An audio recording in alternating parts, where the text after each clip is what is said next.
Bueno, muy interesante la entrevista con Leandro Bongerfeld sobre lo que nos espera. Panorama que nos espera, ¿no? Después del triunfo Sí. de Trump en los Estados Unidos. Y ahora vamos a ir a otra entrevista, Telma. Vamos a hablar un poco de Brasil, de la cumbre del G20, que también ahí Leandro nos estaba adelantando algo. Y para eso estamos comunicados con Darío Pignotti, que es comunicador, periodista y corresponsal de Página 12 en Brasil. ¿Qué tal, Darío? Buenas tardes. Marcelo Rodríguez y Telma Luzani te saludamos. Marcelo, Telma, buenas tardes. Con las disculpas del caso, porque en el vecindario, como ustedes que escucharán en plano de fondo sonoro, hay una fiesta de proporciones. Espero que eso no afecte el audio. No, se escucha bien, se escucha bien. ¿Qué pasó? No estamos en carnaval. En Brasilia casi todo el año lo es. Bueno, hablando de Brasilia, Darío, y hablando de amigos, porque queridísimo amigo y colega Darío, hubo no es un autoatentado, hubo una suerte de suicidio atentado en Brasilia y quería que nos contaras de qué se trata, qué es lo que pasó. Era, tengo entendido, un hombre, un bolsonarista. Un ultra bolsonarista, querida Telma, buenas tardes. Un ultra bolsonarista venido de una provincia vecina con Argentina, Santa Catarina, que para estudiosos del caso, estudiosos en el proceso de involución hacia el neofascismo de los últimos años en Brasil, es verdaderamente un templo de neonazis, ese estado, un estado de alta proporción de población blanca y donde las células de extrema derecha han crecido en mayor proporción que en otras provincias del país. De allí viene, o de allí venía, Francisco Franz, que ese era su apodo, con ese nombre había sido candidato a concejal en un pueblo del interior de esa provincia y un desmesurado simpatizante de Jair Bolsonaro. Decimos desmesurado porque su evolución hacia el delirio político se pronunció a partir de la derrota del expresidente en las elecciones de 2022 frente a Luis Ignacio Lula da Silva, y según declaraciones de su esposa, su ahora viuda y sus hermanos, él se consideraba a sí mismo como un candidato a mártir por el bolsonarismo, por la causa bolsonarista, o la causa que él entendía era contra el comunismo y el régimen que él veía como un régimen dictatorial en Brasil. Ocurrió el miércoles por la noche. Seré sintético en la dinámica de los hechos, pero básicamente ¿Pero es más delirio personal que significación política o tiene un significado político? No, al revés, es más significación política que delirio, o por lo menos es eso lo que indica la investigación de la Policía Federal. Estamos frente a dos investigaciones, Telma, la que lleva adelante la Policía Federal y la que lleva adelante o la contrainvestigación que realiza la Policía Bolsonarista del Distrito Federal. Hay dos hechos para tener en cuenta y que nos pongan en contexto. En esta misma ciudad, hace 20 meses, para decirlo en un calendario redondo, ocurrió un intento de golpe de Estado, el 8 de enero de 2023. En ese intento de golpe de Estado todavía no está confirmada la presencia o no del suicida el miércoles pasado, pero es probable que ello haya ocurrido, y de no haber estado él físicamente aquí el año anterior, cuando se intentó derrocar a Lula en una acción controlada a distancia por Jair Bolsonaro. Él se encontraba en el estado de Florida en ese momento.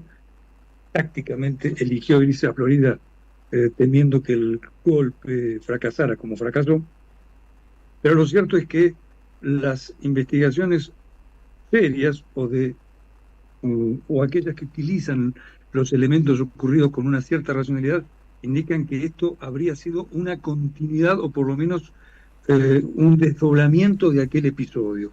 Lo dice la investigación de la Policía Federal y también lo dice uno de los observadores, desde nuestro punto de vista, más serios sobre el tema, Francisco Teixeira, investigador de la Universidad Federal de Río de Janeiro y antiguo profesor visitante de la Academia Militar de Agujas Negras, donde se forman la alta oficialidad del ejército brasileño. Él sostiene que tanto como el responsable del fallido atentado del miércoles pasado, hay otras células dormidas diseminadas en varios puntos del país que están dispuestas a atacar en el momento indicado.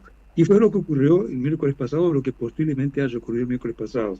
Sucedió en plena audiencia del Supremo Tribunal Federal, y para que los oyentes de la Radio de las Madres se sitúen, en el espacio de poder más simbólico del país, en la Plaza de los Tres Poderes.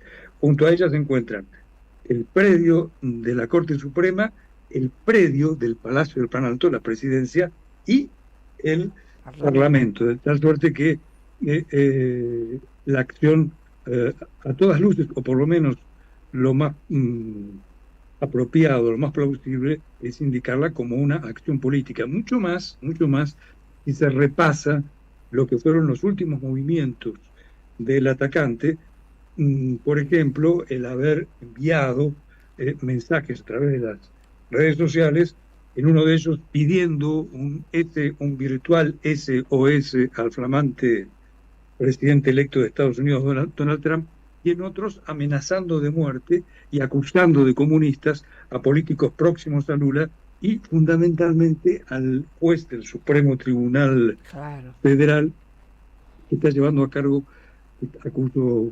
bajo cuya potestad están las investigaciones del golpe de Estado de 2023. Hablamos de Alexandre de Moraes. Por tanto, la tesis del lobo solitario, como dijo el investigador Teixeira y como ha dicho la Policía Federal, es más bien una tesis distractiva invocada por los simpatizantes del expresidente, por ejemplo, su hijo, un diputado muy conocido en Argentina, Eduardo Bolsonaro, conscientes de que este hecho mancha la reputación del movimiento extremista y en particular la reputación indirectamente de Jair Bolsonaro. Y Darío, en este contexto, con esta situación que se da con este ex candidato bolsonarista, justo en la previa a la reunión del G20, ¿no? que se está por realizar en Brasil, ¿se puede vincular en algo también esta acción que, como vos decís, hay que leerla políticamente? Es recomendable, como decíamos hace un minuto y como vos estás planteando desde mi punto de vista correctamente, comprender estos hechos en sus precedentes y en sus posteriores. El intento de golpe del Estado del año pasado y un hecho jurídico, un hecho más que jurídico, policial, relativo a la investigación del año pasado, de lo ocurrido el año pasado, muy reciente, contribuyen a pavimentar esta hipótesis, y luego pasaré a lo del G20. Días atrás, estoy refiriéndome a 3 días antes del atentado, la Policía Federal descubrió que el edecán de Bolsonaro, es decir, la mano derecha del expresidente, quien llevaba su maletín día y noche, un teniente coronel del ejército, Mauro Cid, tenía en sus archivos informaciones de cuáles habrían de ser los movimientos del presidente Luis Ignacio Lula da Silva, del flamante presidente Luis Ignacio Lula da Silva, el 8 de enero de 2023. Él había asumido el cargo 7 días antes. ¿Quiénes eran sus custodios? Los nombres de ellos, de los custodios de Lula, y el tipo de armamento que portaban. De esto se infiere, o por lo menos una de las inferencias que se hace de esto, es que no solamente estaba en ejecución un golpe de Estado, como finalmente se vio, sino que estaba previsto secuestrar a Lula, o por lo menos... O matarlo, tal vez. Y exactamente, allí íbamos. El subtítulo de una nota publicada en estos días era precisamente ese que vos estás diciendo, Telma, matar a Lula. De tal suerte que estos indicios muy firmes de que no solamente se buscaba derrocar a Lula, sino que, dado el caso, además de hacerlo preso, eliminarlo, agravan en mucho la responsabilidad de Bolsonaro, que está siendo investigado en este proceso por el golpe de Estado de 2023, y a los otros que estaban siguiéndole los pasos, era a los custodios y también al armamento de los custodios del juez Alexandre de Moraes. Por tanto, el subtítulo de este momento de la conversación pudiera ser matar a Lula y al juez que investiga a Bolsonaro.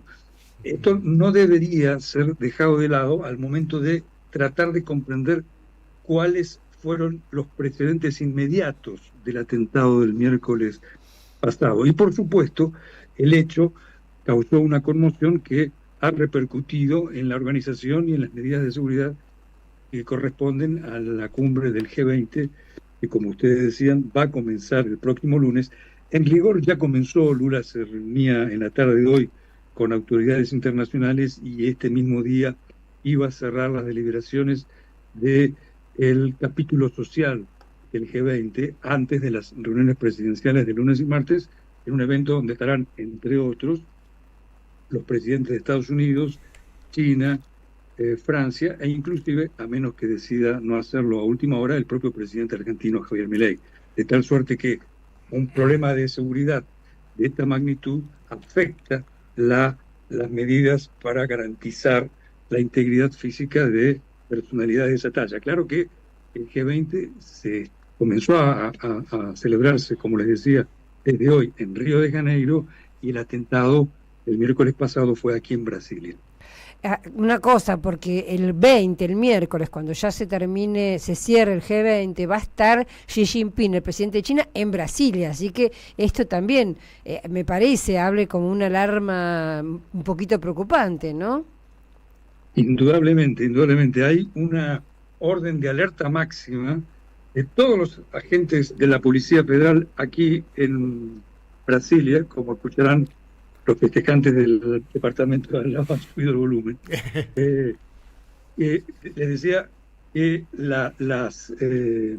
los agentes de la Policía Federal de Brasilia, que actúan en esta ciudad, están todos bajo alerta, es decir, se los puede convocar en cualquier momento hasta el próximo lunes, precisamente porque el riesgo de que haya otro atentado u otro ataque o la probabilidad han crecido.